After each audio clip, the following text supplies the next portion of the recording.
There's an adventure in every cup waiting for you at Expedition Roasters.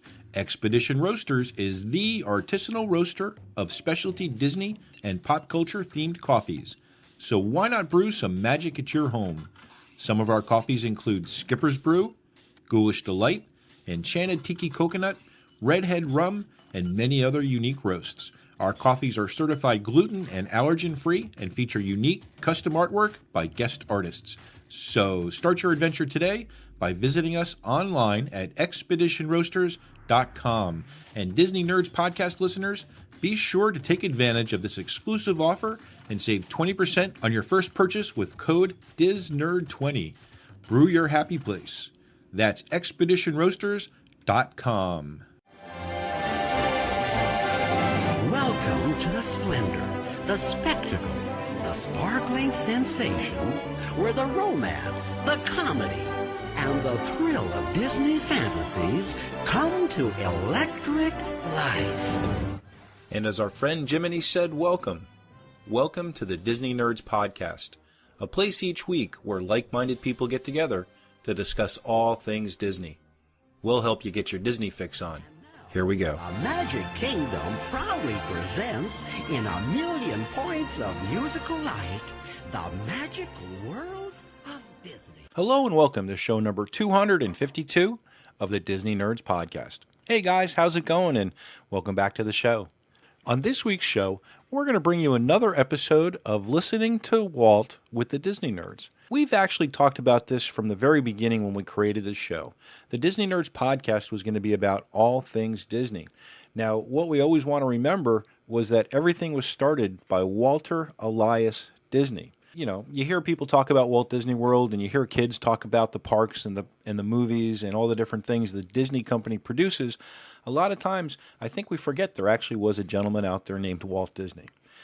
So what we want to do is bring some of the things that Walt has said himself in various interviews or other ways that kind of give an idea of where he was coming from, what his world was like, and kind of like what the company was going through as it grew and grew and grew. For tonight, we kind of have a theme of awards. We're going to hear a couple different interviews and guest shots that Walt did on a couple different shows that kind of go over some of his achievements and the achievements of the company, along with giving us some insight on how animation works, how the animatronics work. And I think what's going to be a big treat also is for this show, I have Diane Disney with a short interview about Walt's apartment in Disneyland. Now, we all know about that. And basically, Walt had an apartment over the firehouse in Disneyland where he would spend a lot of time at the parks. Walt was there almost every day, and he would spend time in the apartment. He would walk out in the park and do things and such. Now, Walt Disney World, the plan had been to build him an apartment in Cinderella's castle. Unfortunately, Walt passed away before Disney World was opened, and they did other things with that space.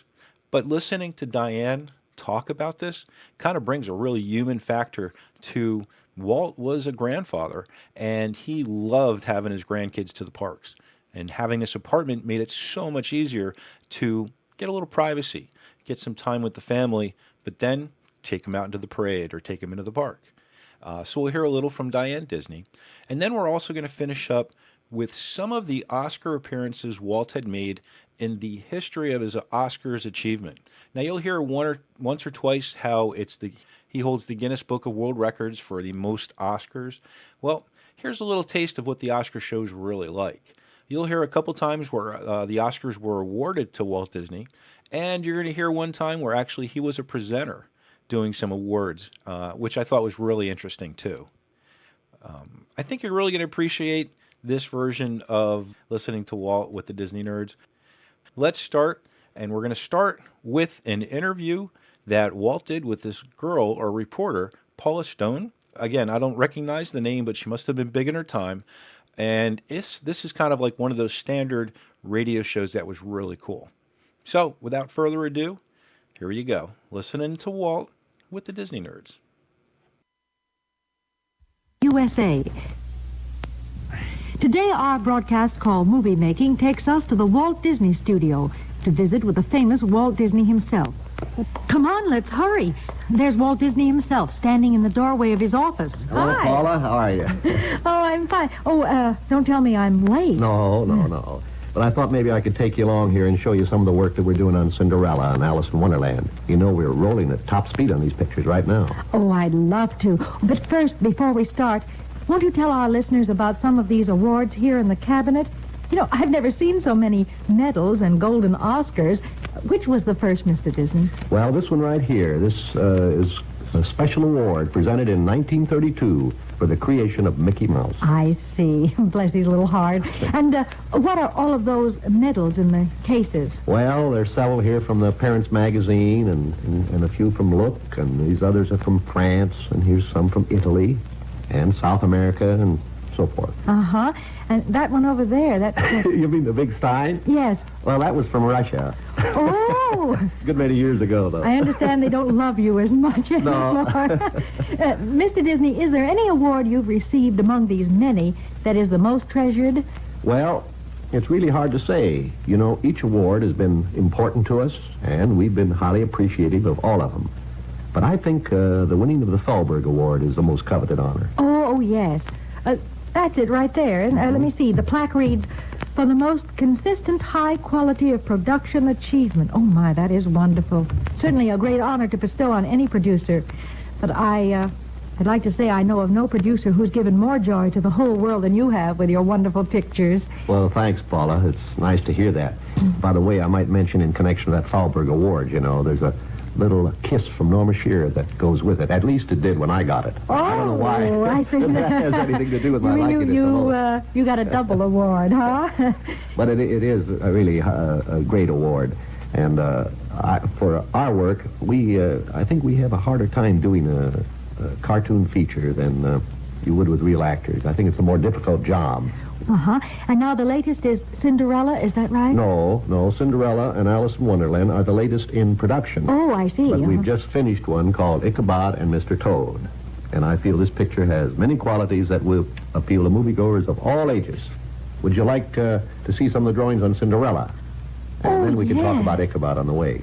Who plays Ichabod and who plays Mr. Toad in the story? I mean, who are the voices? Well, Bing Crosby does Ichabod, and when I say he does it, I mean he really does it. He tells it, and he plays Ichabod, he plays Brom Bones, and that's every terrific. part except Katrina, you see, and Basil Rathbone narrates Mr. Toad. Oh, that's delightful. And does Bing Crosby sing? Oh, yes, he does. He sings 3 songs. The theme song, Ichabod, and the ballad, Katrina, and then a very scary number called The Headless Horseman. And it's, when Bing sings this number, it's going to be Halloween every time he does. That's cute. Very spooky, huh? Bing Crosby combined with a Walt Disney character. Now, there's an unbeatable combination. You certainly are busy with production going at top speed. Ichabod and Mr. Toad finished, and Cinderella and Alice in Wonderland and animation, and now I hear you're leaving for England to do Treasure Island. That's true, Paula, and we're pretty excited about this picture. For one thing, it's our first totally live-action feature. And absolutely no animation in the picture at all? That's right. Well, for one thing, I just want to prove to my artists I can do something without them. That's cute. And then, of course, Treasure Island, to me, is one of the world's greatest stories, and I feel it should be done in live action. Yes. Of course, it'll be filmed in Technicolor. And right over in England, That's all right, of it. right in the locale of the story. Oh, that's marvelous. In my mind's eye, I can see a giant theater marquee. Walt Disney presents Ichabod and Mr. Toad, Cinderella, Alice in Wonderland, and Treasure Island. Whoa, what a treasure of pictures for the movie fans. You don't mean all on one bill. No, only in my mind's eye. Well, Paula, I'd like to show your listeners something that few people ever see. I'd like to take them through the various rooms of the artists and the animators and try to show just how pictures like Cinderella and Alice in Wonderland come to life on the screen. Oh, that would be wonderful. You step right through this door. Oh, yes. And while we pause on the threshold of this wonderful treat, let's hear a word from the announcer. This is Paula Stone again, speaking to you from the Walt Disney Studios, where Mr. Disney himself is taking us on a personally conducted tour of the animation building. And, oh, Mr. Disney, this room is breathtaking. The walls are lined with beautiful pictures in glowing colors. Oh, this is amazing. Well, what you're looking at, Paula, is a cartoon script. Is that so? That's right. You see, it's a sort of a pictorial scenario. Uh-huh. And each one of those little pictures is a particular development in the progress of a story like Cinderella. And this is Cinderella. This we're is looking Cinderella. at. Uh-huh. You see, all of these little things are sketched up. They're placed on this board and into this storyline. And, of course, these are only part of the drawings that go in the making of it. Before we get through the picture, there'll be at least 250,000 drawings. From this point, it moves down to the top animators. Yes. And they do all the key drawings, and then they have assistants who fill in the secondary things. I see. Then each animator, you might say, has a crew. Oh, yes. The top animator will have at least 10 assistants, and they'll work. Each one works on a certain sequence. Then later on, scores of girls come in. We call them inkers and painters because they ink and paint the drawings. I see, And they yes. complete the process. Uh-huh. They transfer, from the pencil drawings of the artist, they transfer it onto these celluloids. Then these celluloids later on are placed under the camera with the background underneath them and photographed by the camera. Oh. And, we use as high as 2,000 different colors in making our pictures. Oh, that's amazing. But to go back to the beginning, just how do you start a cartoon, Mr. Disney? I mean, what are the very first essentials before you reach the point that we're seeing here today? Well, the very first essential is a good story. Well, naturally. Then, as I've shown you here, we develop it into sort of a comic strip scenario form. Yes. Then we get into story conferences, and everybody tears it apart, and we throw stuff out and put new stuff in and rebuild and and add and all of that until finally we get a story that we feel is right. Then it goes into the process, as I was describing, of the animators beginning to create the models and set up the characters. You see, we have to sort of cast with a piece of pencil. And how do you cast? A piece of paper and a pencil. and find the right character to be used. And you have out sheets of that... Out of that comes a model sheet. Oh, that's how it's That's done. how all the artists keep the characters looking alike. Oh, I see. I should be able to tell this better after all the years of it. Well, it's one thing to create it and draw it and build this, and Yeah. it's another thing to tell it. Well, you see that little fat mouse over there in that picture? Oh, yes. Well, there are a lot of mice around Cinderella in the picture, but...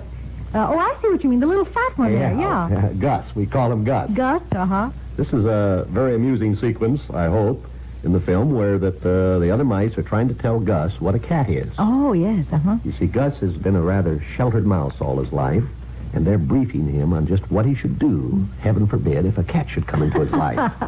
Oh, what a wonderful idea. By the way, Mr. Disney, are there songs in Cinderella? You always have such wonderful scores in all of your pictures. Oh, yes, we've got many songs in Cinderella. Uh-huh. In fact, right over here, Paula, is a little series of pictures describing one of the songs. Oh, yes. See, this depicts this musical sequence here. Cinderella is singing to her friends, and her friends are the mice and the birds. Yes. She's trying to describe to them the way she feels about all the work she has to do and the way her sisters treat her. Yes. And the lyric of the song is that she says, how wonderful it would be if I could live in a land of fantasy with 7 Cinderellas all working for me. 7 Cinderellas. That's Isn't right. And then that that goes into a cute? dream sequence Uh-huh. in which all these 7 Cinderellas, she feels that she's the grand lady Uh-huh. with these 7 Cinderellas all doing all the Oh, housework. how waiting on her. delightful.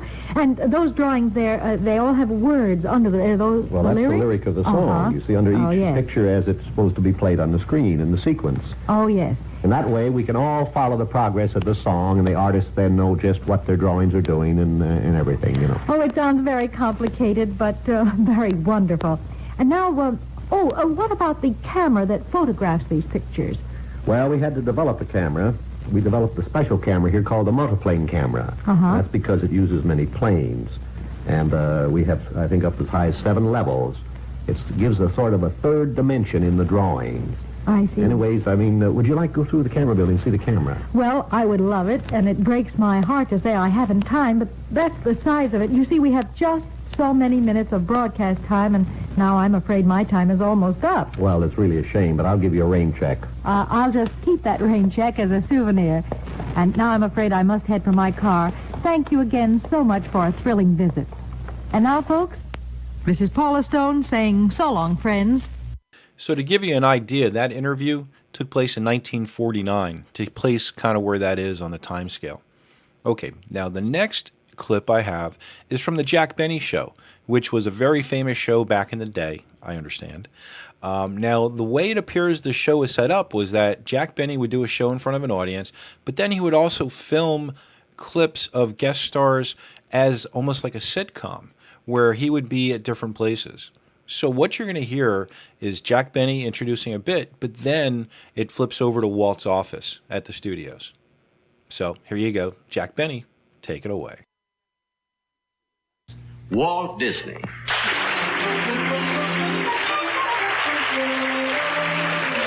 I like them, but let's don't forget that darn cat. The title of the picture is the important thing. We got to punch it. Yeah, Mr. Jack Benny is here to see you. Jack Benny? Send him in. Wonder what he wants. Well, I thought he was still mad at you for not using him in Snow White and the Seven Dwarfs. Finally got through to him. It was a cartoon. Oh, Jack. Hi, Walt. Good to see you. Thank you. Thank you. This is a real pleasant surprise, you know? You don't come around here very often. No, what a beautiful studio you have here in this office and everything. Well, I think after Mary Poppins, I can afford a redo. Sit down. Esmeralda, be quiet. Okay, Walt. Everybody around here calls me Walt. I know. Jack, what's on your mind? Well, Walt, you see, tomorrow I'm doing an hour television show with a large cast and crew. And I thought that instead of taking him to dinner after the show at the Bistro or Chasen's, that just for a change, I thought it'd be kind of nice if I took him through Disneyland. That is, if it's all right with you. Oh, Jack, I think it's a wonderful idea. How many people are there? 110. That's not too many, is it? No. In fact, we have a special department that handles large groups at a discount. A discount? Yeah, that means... I know what it means. Look, Walt, I was thinking, you know, with a big show like mine, I wind up with practically nothing. 10 people. I mean, even with the discount. It would really run into... And since you see, the fact that you own the place, I thought maybe... Come on in, Chang, behave yourself. Go ahead, Jack, pay no attention to him. We're all one big happy family here. Whatever you can say to me, you can say in front of him.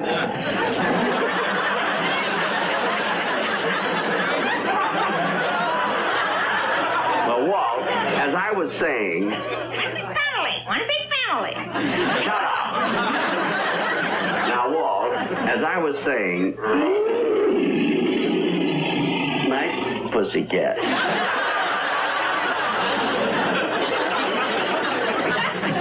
Walt, as I was saying, you see, 110...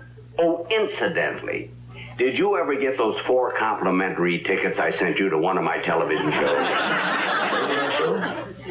Oh, yes, Jack, thank you. You know, I'd almost forgotten that was about 9 years ago, wasn't it? Yeah, just about. Yeah. Now, I was saying, I'm taking 110 people to Disneyland. And, Walt, I must tell you, I think it's just so wonderful the way you're always taking groups of poor, underprivileged children through Disneyland free of charge. Well, Jack, we don't publicize that. How did you know? My sister's kid went once. He had a wonderful time, you know. He brought me back some candy and everything. Now, Walt, it's silly to keep beating around the bush. What I was wondering was... Wait a minute, Jack. I think I'm getting the idea. You want 110 free tickets? Well... I had no idea that's what you wanted. I didn't. I'm only a bird. Certainly. Let's see here. Wait a minute, Jack. I seem to recall that when Disneyland first opened, I gave you a 14-karat solid gold pass, lifetime pass to Disneyland. Yes, you did give me a solid gold pass. Well, where is it? Here, I had another Okay, 110 free tickets. And I hope you all have a wonderful time. Yeah. Thanks, Walt. Hey, listen, you've been so nice to me, I'm going to do something for you. Yeah, what's that? Well, you know how important it is when a motion picture is publicized on a television show. Oh, yes, I certainly do. Well, now look at, on my show tomorrow night, I have a beautiful foreign actress. And we're going to do a foreign film, you know, like they do in Italy, an Italian film. See? Yeah. And I'm going to rewrite the whole thing so that it has a sort of a Walt Disney approach. But, Jack, I don't know how you can possibly apply my movie-making approach to a foreign film. I mean, everyone I see seems to be so earthy, so full of basic, raw emotions. That's true, Walt, but don't worry about it. It'll work out. Ah, but there's such short time. Won't it be a problem? Not when you're as creative as I am.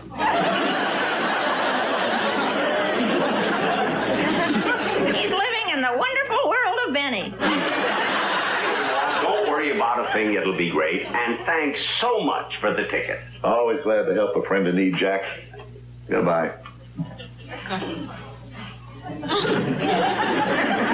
Walt.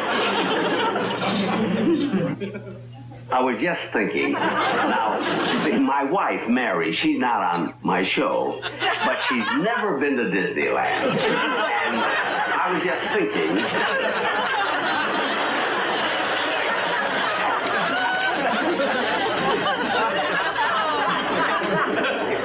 My approach in an Italian movie? This we'll have to see, won't we, boys? That would be funny to see. Now, if I remember from the clip, it was Elke Summer, a very young Elke Summer, being the actress, the foreign actress that Jack Benny was talking to in the next segment. Okay, so the next one we have is an interview from the CBC. Now, that would be the Canadian Broadcasting Company, where they did a series of interviews with Walt Disney. And I got to say, it's about 1950, 1951, these interviews took place. So we have two of them together, and you're going to hear a little bit about animatronics, a little bit about animation, and a little bit about some upcoming movies. So, here we go. And today, the newest and most astonishing attraction at Disneyland is called, and I hope my tongue doesn't trip over it, audio animatronics. Yes, audio animatronic figures. It's a sort of another door that's opened for us. You see, our whole 40-some-odd years here has been in the world of making things move, inanimate things move. Yeah? From a drawing through all kinds of any little props and things. Now we're making these human figures, dimensional human figures move, make animals move, make anything move, through the use of electronics. It's a tape mechanism that the tape, it's like a programming or sequencing when they do a missile, when they're sending some missile to the moon, say. Yeah. At different stages, at different times, things must happen. That's all programmed, predetermined. So our show is put on that tape, and it's programmed from this tape. And we run it off a little 1-inch tape that has 14 tracks, and on each track, we can get up to 16 signals. Now, those little signals go and impulse this figure and make the figure move, make the figure talk, and everything. Well, look, I could show it to you a lot better than I can tell you about it. We come over here, and I'll give you a little preview. I should say.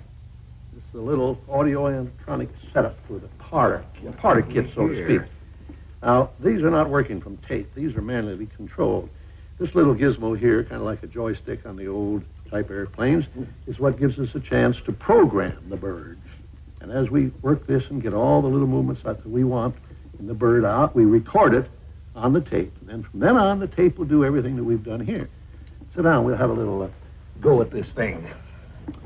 Now, this is not part of our Disneyland show. I mean, you know, the Tiki Room. This is a little robin that we had in Mary Poppins. And this little bird sang a duet with Julie Andrews. Maybe we can get a little response from it. Hello there, kid. What can you do for us, huh? Can you sing, whistle, anything?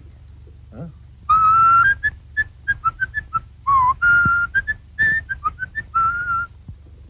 It's pretty good. That's marvelous. Now, this is one of the characters from the Tiki Room. He's actually a substitute. In other words, if one of our master of ceremonies, we have 4 macaws who act as master of ceremonies in the Tiki Bird Room at Disneyland. And they actually keep the show rolling. And along with them are other birds who sing and things, and flowers that sing. And then the tiki images, the carved tiki poles and things with these tiki gods, they sing and they drum, and we have quite a show. But this is the boy that takes care of it. In other words, he's the stand-in for one of them, He's very alert. Throw out your chest. Show him how big you are. That's it. Now, this is Fletcher Markle of CBC. I'm sorry, I didn't catch the name. Markle. How do you spell that, sir? M-A-R-K-L-E. M-A-R-K Markle. That's right. How do you do, sir? How do you do? Whatever your name is. Walt. What is my name? Well, I'll tell you the truth, we haven't given them a name yet. How would you like Jose? Muchas gracias. This gives me an accent. How do you do, Jose? Now it's official. How do you do? Oh, miss my accent. Well, that's just a little demonstration of audio animatronic figures.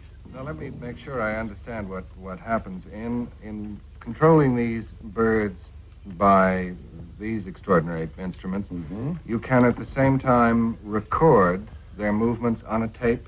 That's right, after we get it programmed. It's like rehearsing a show. And you go through it and rehearse it, and you finally say, that's it. And we say, all right, let's go for a take. And as we go for a take, all the things we do here are recorded, and then when we play the tape back, he will do everything he's doing here. Only it's all part of a programmed show, you see.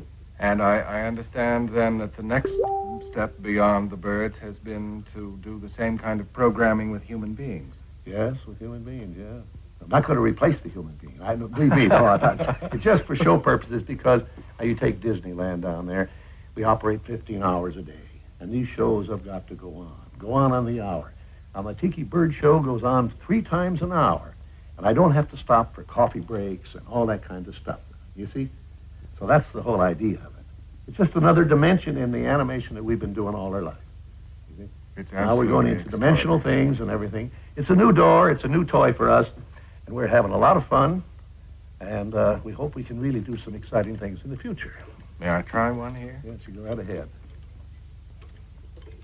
How about a song then?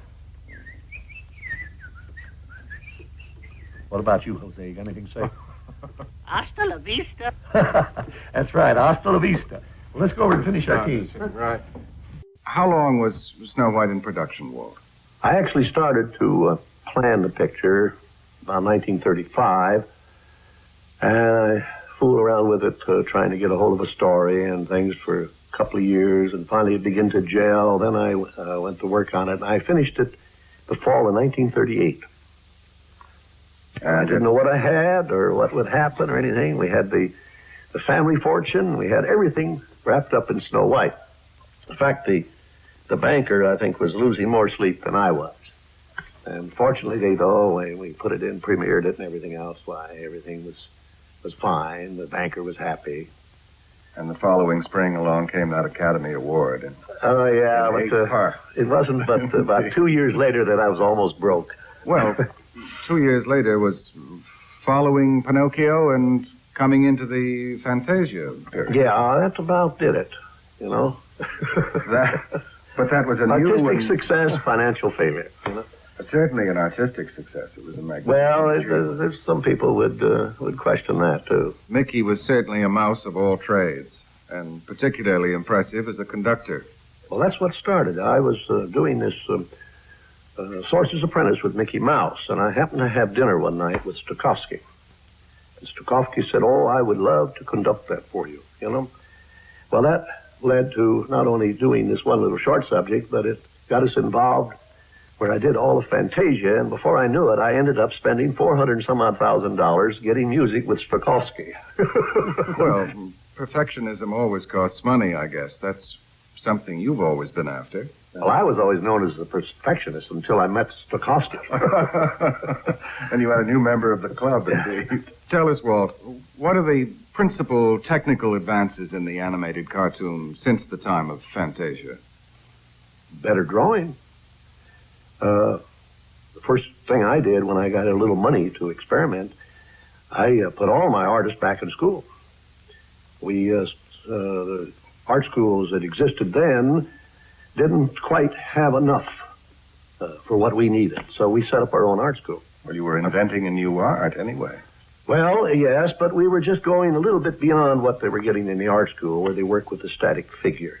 Now, we were dealing in motion, movement, and the flow of movement, the flow of things, you know, action, reaction, all of that. So we had to set up our own school. And out of that school have come the artists that now make up my staff here, and more than that, the artists that make up most all of the cartoon outfits in Hollywood. Were directly or indirectly out of my school. Did you note that little dig Walt made there about companies or other cartoon companies taking artists away from him after they were trained at his school? Well, that's a story for another time. So what we have next are a couple of recordings of Oscar award ceremonies where Walt Disney is receiving awards, and there's actually a clip here also where Walt is giving awards. It's pretty cool. He's giving musical awards, and it's really cool listening to Walt try to get those names out. Two new stars in Hollywood's galaxy will present the awards for short substance. The movie version of Ida and Eddie Cantor. That's Marilyn Erskine and Keith Purcell.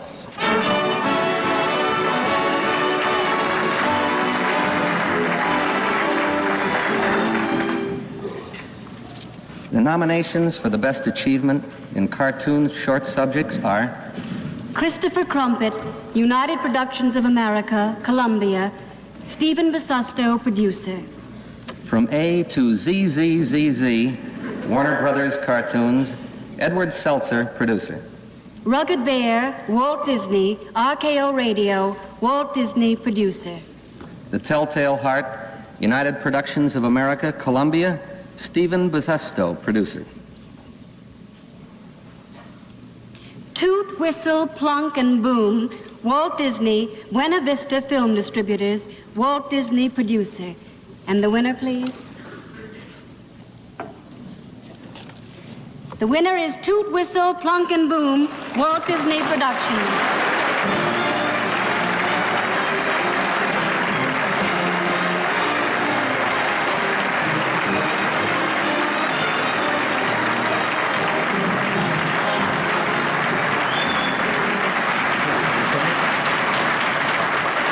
Well, I just want to say on behalf of my staff, and especially the naturalist photographers who have played such a great part in making the nature films, many, many thanks.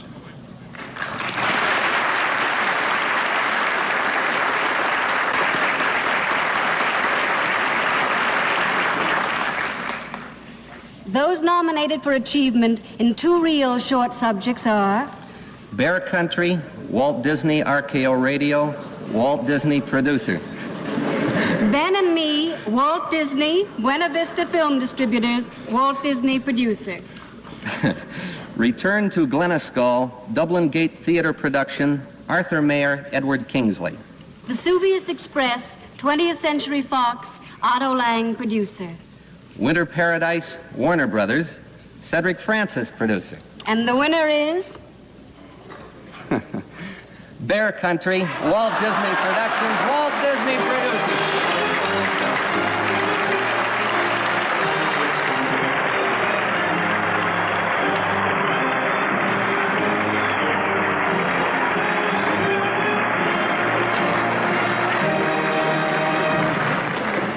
I just got to say one more word. It's wonderful, but I think this is my year to retire.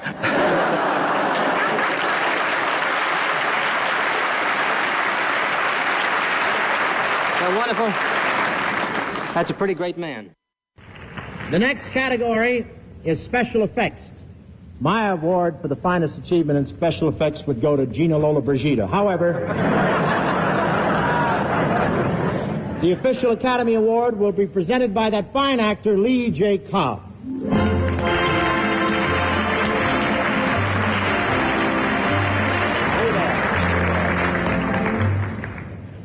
The special effects gentlemen are those wizards of optical illusion who can produce a tornado, an earthquake, or the end of the world, all on a quiet afternoon in Burbank.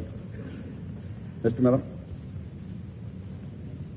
The winner is 20,000 Leagues Under the Sea, Walt Disney Studios.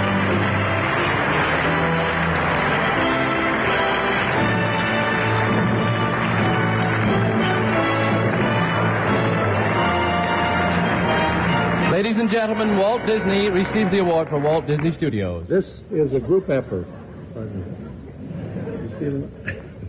This is a group effort. Many men play a part in creating these effects, and it is for them that I accept this award. Thank you.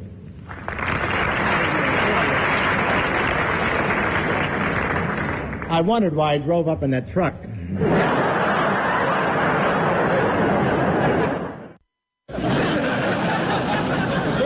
Are for documentary films. To present them, one of Hollywood's most beautiful actresses, Miss Grace Kelly.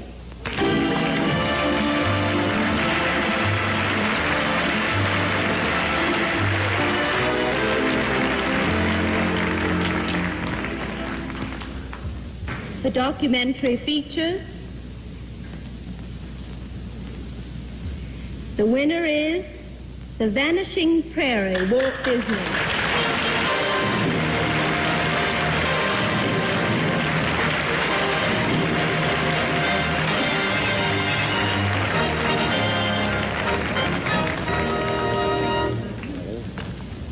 On behalf of all the people who play such an important part in bringing these to the screen, I thank you very much.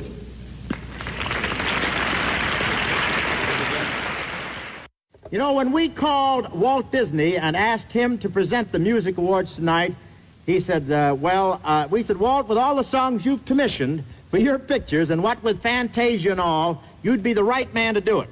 After all, think how much you've done for music in Hollywood. And his warm reply was, I would have thought it was the other way around. In any case, Walt fought his way through all the Oscars in his living room to our stage tonight. One of the great theatrical inventors of modern times, Mr. Walt Disney, right here.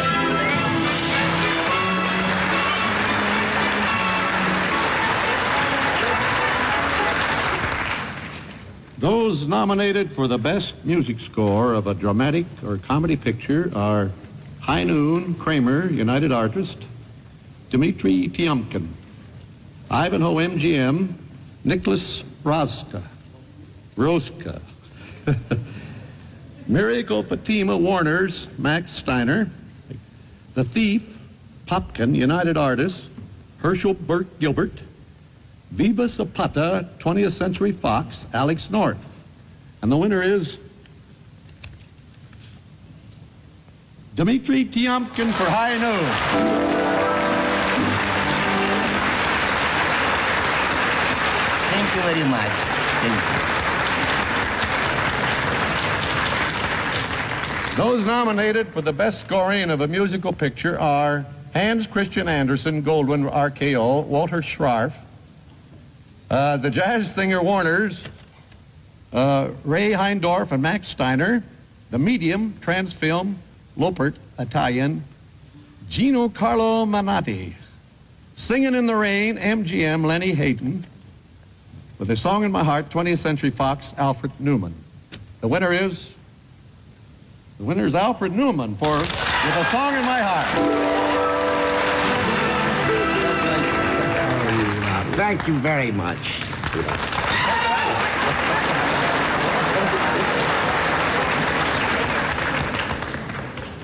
Say, Walt, before you go any further, let me explain something here.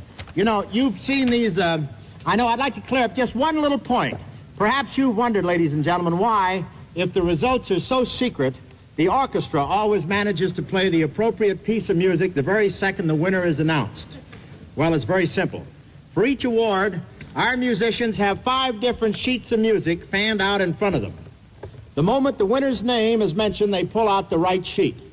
In that split second, the conductor gives the downbeat, and away they go. Sounds a little frantic. Well, it is. We'll give you a chance to see it work on this next award. Walter, it's yours. Those nominated for the best song are I Am in Love, From Son of Paleface, Paramount, music and lyrics, Jack Brooke. Because You're Mine, from the picture of the same name, MGM, music, Nicholas Brodsky, lyrics, Sammy Kahn. High Noon, Don't Forsake Me, My Darling. High Noon, Kramer, United Artists, music by Dimitri Tiomkin, Ned Washington. Thumbelina from Hans Christian Andersen, Goldwyn RKO, music and lyrics, Frank Loesser. Zing a Little Song from Paramount, music, Harry Warren, lyrics, Leo Robin. The winner is Dimitri Tiomkin and Ned Washington for Do Not Forsake Me, My Darling.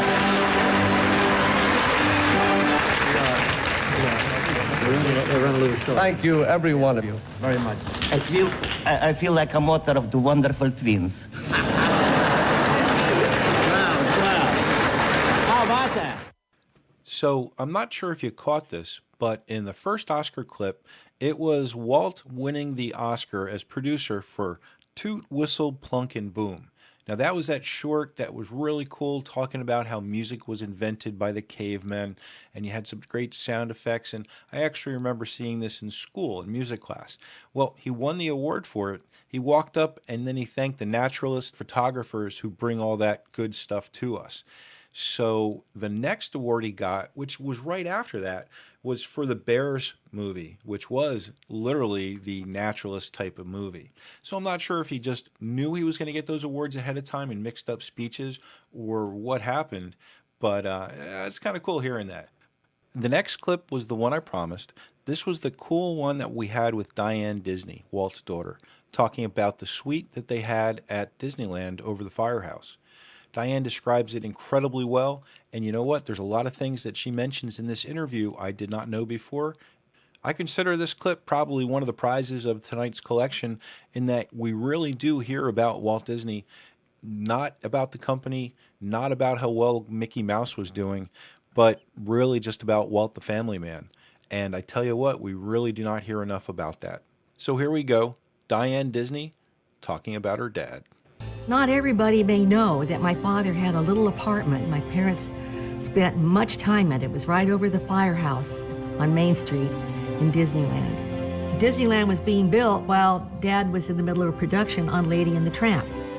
He'd spend the morning in the studio, then out in Anaheim in the afternoons and back. It's a long drive.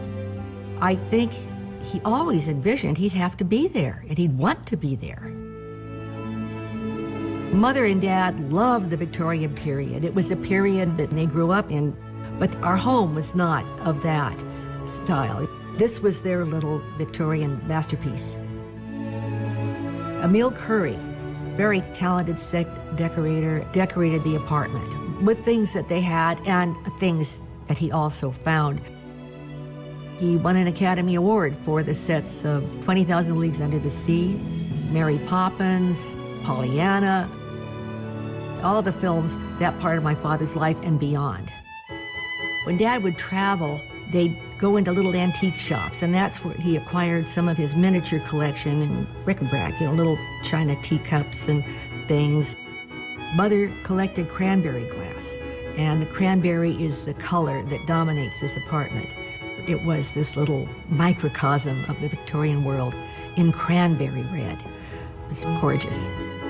Dad was always fascinated with things that worked. Mechanical toys, music boxes, that sort of thing.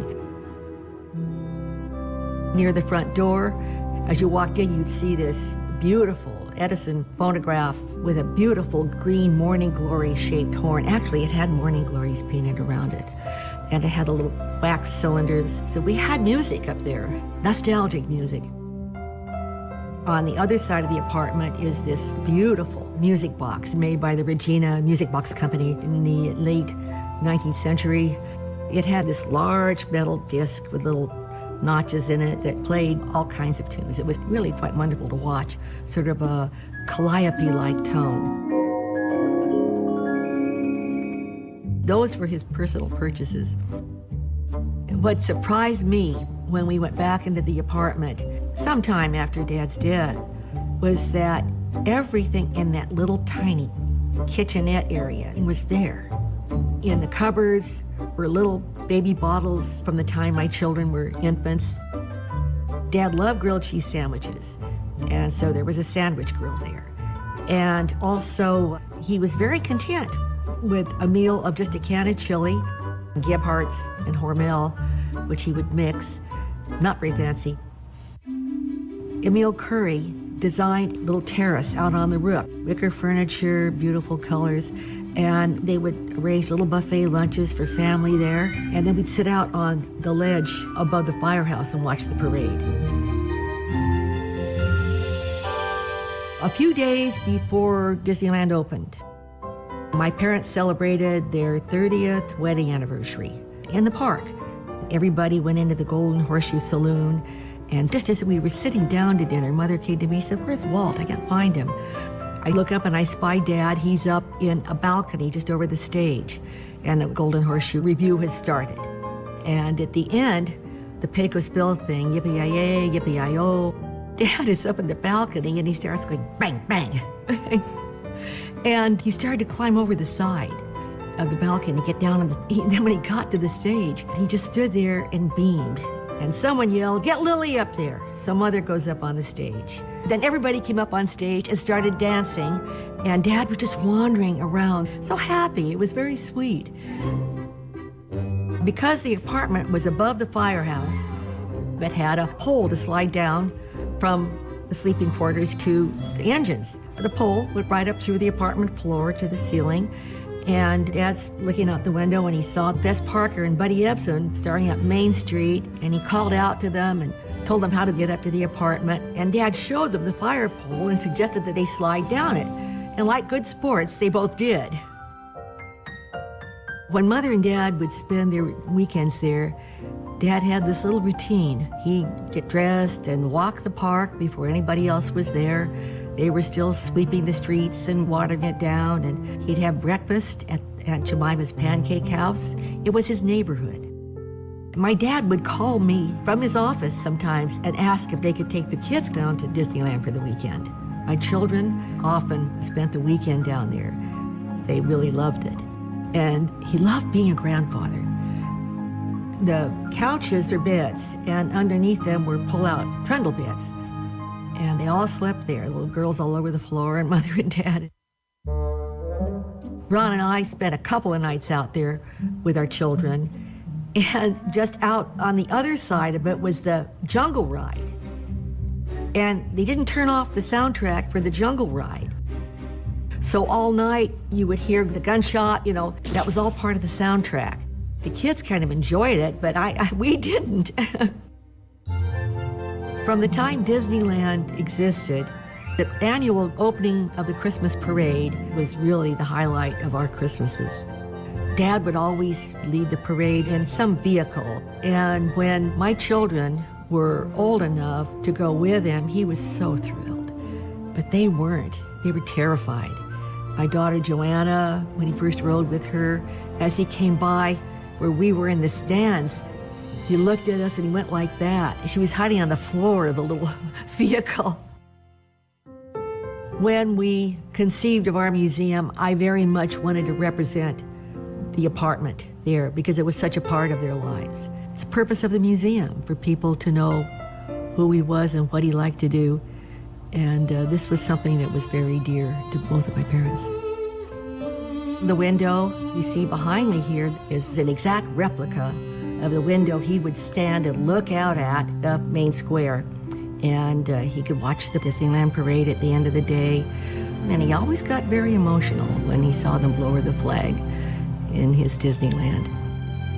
I love the fact that Disneyland has kept this apartment the way it is. That lamp is always lit in that window over the firehouse, sort of as a symbol that Dad's spirit is still present in Disneyland. As I said, that was probably the best interview of the night. The end part, as far as Walt having a special moment when the flag lowering every day at the park, that just means so much, because I tell you what, whenever we're there for that time of the day, we make it a point to see that and feel the same way totally. Okay, guys, well, I tell you what, that's it for tonight. I hope bringing you some of the words from Walt's mouth directly, and Diane's, gave you kind of a glimpse of what kind of guy he was. Now, of course, the interviews in the beginning were more made up and more scripted.